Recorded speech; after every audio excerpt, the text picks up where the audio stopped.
જેતપુરમાં જયેશ રાદડિયાને સહકારી ક્ષેત્ર તેમજ ઇફકોમાંથી પાણીચું પકડવાની રાજનીતિ સામે રોષ।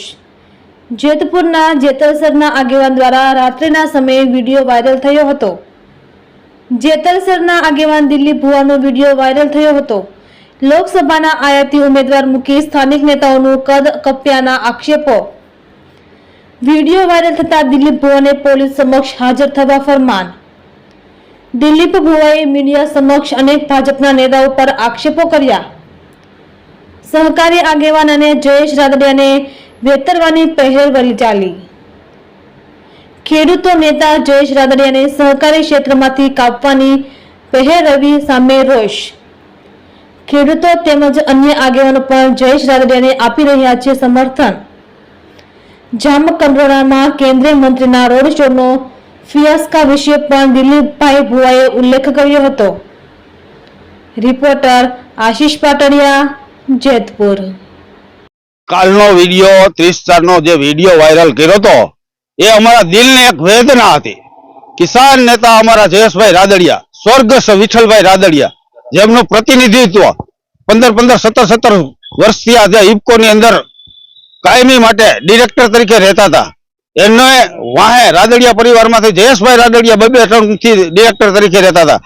એને કાપી નાખવા માટે તડીપારની ટોળકી એમના અંગત મિત્રો અથવા કોઈ અંગત હિતેશુને ઇફકોની અંદર એન્ટ્રી કરાવી અને રાજકીય કારકિર્દી જયેશભાઈ રાદડિયાની કાપી નાખવા માટે આવું એક નેટવર્ક ચલાવી રહી છે। એની વેદના અનુસાર અમે કોઈ આપ પાર્ટી કોંગ્રેસ પાર્ટી નહીં, અમે દિલથી જયેશભાઈને કાલે અમારા કિસાન નેતા તરીકે માનતા હતા, આજે પણ અમારા કિસાન નેતા તરીકે માની છે।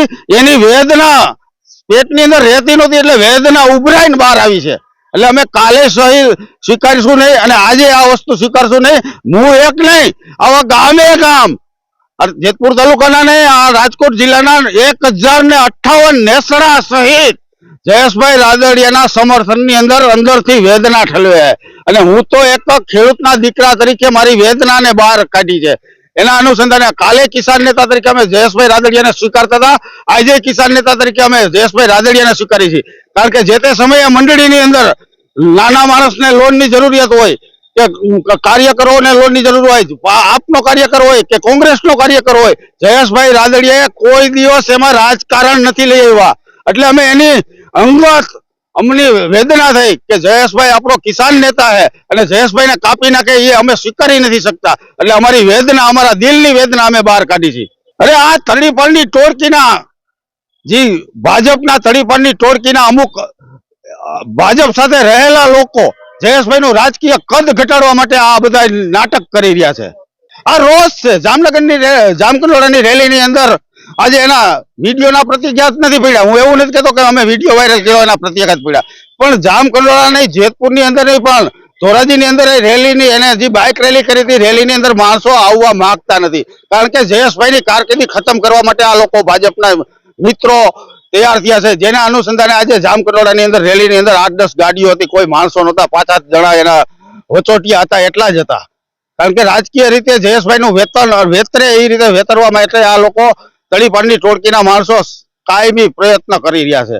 આજે ઇફકોમાંથી વિદાય કરી, કાલ સવારે તો આરડીસી બેંકના ચેરમેનમાંથી વિદાય કરી લે, તો શું અમારે બંગડીયું પહેરી છે? અમે ખેડૂતના દીકરા છે, કિસાનના દીકરા છે। અમારો નેતા કાલે જયેશ રાદડિયા હતો, ભાજપમાં હોય તો ભલે, કોંગ્રેસમાં હોય તો ભલે, આપમાં હોય તો ભલે। એટલે અમે આ બિલકુલ ચલાવી નહીં લઈ અને ચલાવી લેવામાં આવશે નહીં।